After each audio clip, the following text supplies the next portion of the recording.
Firman Tuhan Harian. Murka Tuhan adalah penjaga untuk semua kekuatan keadilan dan hal positif. Ketidaktoleransian Tuhan terhadap pelanggaran adalah hakikat eksklusifnya. Murka Tuhan adalah watak eksklusifnya. Kemegahan Tuhan adalah hakikat eksklusifnya. Prinsip di balik amarah Tuhan menunjukkan identitas dan status yang hanya dimiliki olehnya. Seseorang tidak harus menyebutkan bahwa ini juga adalah simbol hakikat Tuhan yang unik itu sendiri. Watak Tuhan adalah hakikat inherennya sendiri. Itu tidak berubah sama sekali seiring berjalannya waktu, atau berubah ketika lokasinya berubah. Watak inherennya adalah hakikat intrinsiknya. Terlepas kepada siapa dia sedang bekerja, hakikatnya tidak berubah, dan begitu juga dengan wataknya yang benar. Ketika seseorang membuat marah Tuhan, yang akan dia kirim adalah watak inherennya. Pada saat ini, prinsip di balik amarahnya tidak berubah. Begitu juga dengan identitas unik dan statusnya. Dia tidak bertambah marah karena perubahan dalam hakikatnya atau karena wataknya telah menghasilkan elemen-elemen yang berbeda, tetapi karena penolakan manusia terhadap dia menyinggung wataknya. Provokasi manusia yang menyolok terhadap Tuhan adalah tantangan berat bagi status dan identitas Tuhan sendiri. Dalam pandangan Tuhan, ketika manusia menantangnya, manusia sedang menyaingi dia dan menguji amarahnya.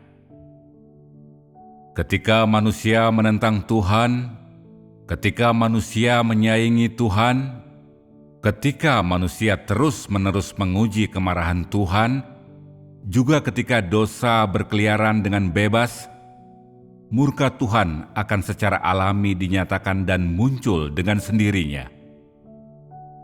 Karena itulah, ungkapan murka Tuhan melambangkan semua kekuatan jahat tidak akan ada lagi. Ini melambangkan bahwa semua kekuatan tidak benar akan dihancurkan. Inilah keunikan dari watak Tuhan yang benar, dan inilah keunikan dari murka Tuhan. Ketika martabat dan kekudusan Tuhan ditantang, ketika kekuatan keadilan dirongrong dan tidak terlihat oleh manusia, Tuhan akan mengirim murkanya. Karena hakikat Tuhan, semua kekuatan di bumi yang menyaingi Tuhan, menentang dan melawannya adalah jahat, rusak, tidak adil. Mereka datang dan berasal dari iblis.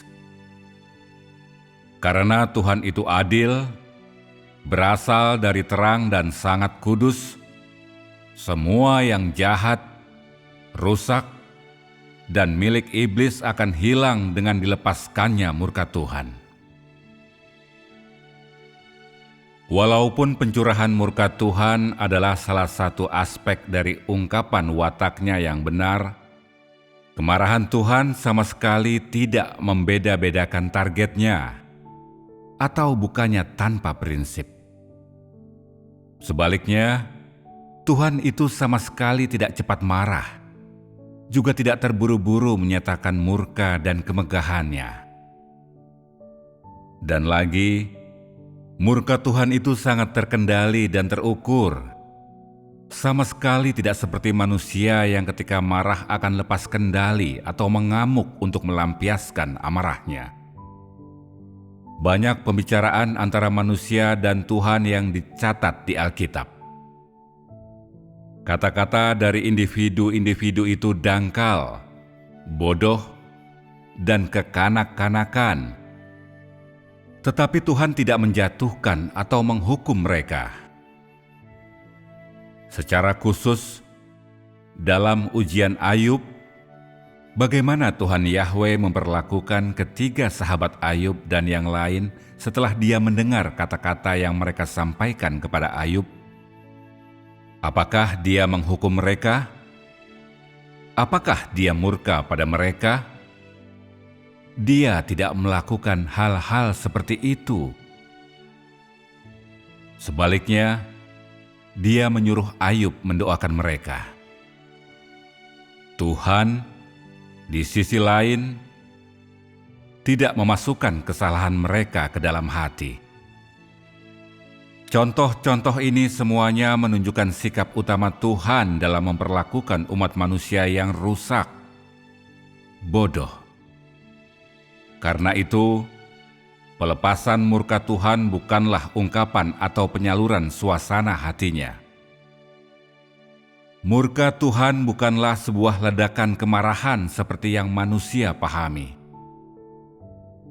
Tuhan tidak melepaskan murkanya karena dia tidak mampu mengendalikan suasana hatinya atau karena amarahnya telah mencapai batas dan harus disalurkan. Sebaliknya, murkanya merupakan tampilan wataknya yang benar dan ungkapan murni dari wataknya yang benar. Itu adalah pewahyuan simbolik dari hakikatnya yang kudus. Tuhan murka, tidak toleran terhadap pelanggaran ini bukan berarti amarah Tuhan tidak membeda-bedakan sebab atau tanpa prinsip.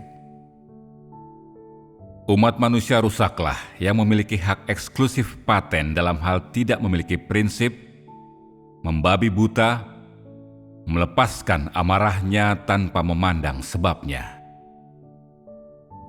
Begitu manusia memiliki status, ia akan kesulitan mengendalikan suasana hatinya, dan ia akan menikmati bila ada kesempatan untuk mengungkapkan ketidakpuasan dan melampiaskan emosinya.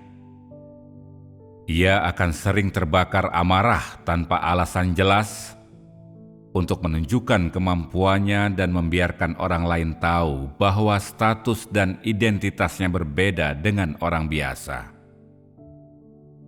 Tentu saja, orang yang rusak tanpa status juga akan sering kehilangan kendali.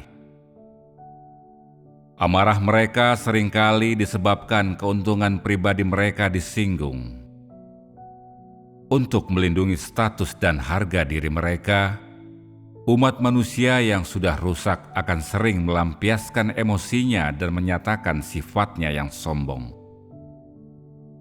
Manusia akan terbakar amarah dan menyalurkan emosinya untuk mempertahankan keberadaan dosa. Dan tindakan ini adalah cara manusia mengungkapkan ketidakpuasannya.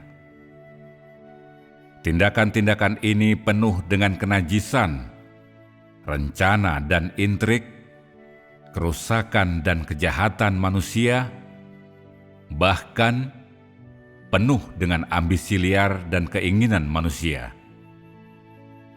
Ketika keadilan bersaing dengan kejahatan, manusia tidak akan terbakar amarah untuk mempertahankan keberadaan keadilan. Sebaliknya, ketika kekuatan keadilan terancam, dianiaya, dan diserang, sikap manusia tidak peduli, menghindar, atau mundur.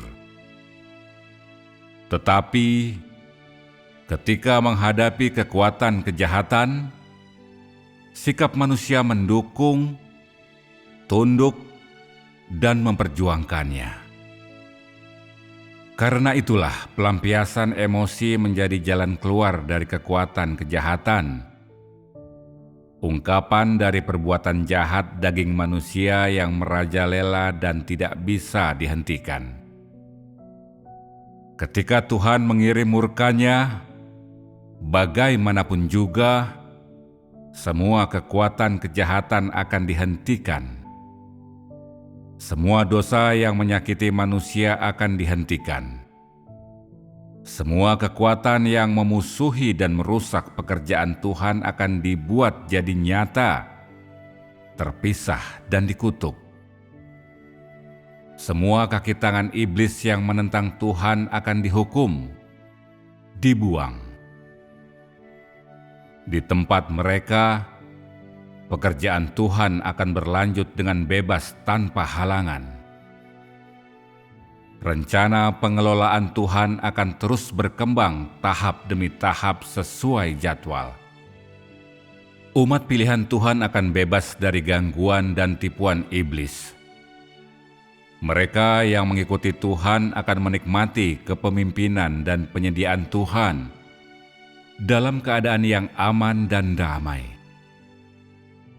Murka Tuhan adalah penjaga yang mencegah semua kekuatan jahat berlipat ganda dan menjadi liar, dan itu juga adalah penjaga yang melindungi keberadaan dan menyebarkan semua hal yang adil dan positif, dan dengan kekal menjaga mereka dari tekanan dan subversi.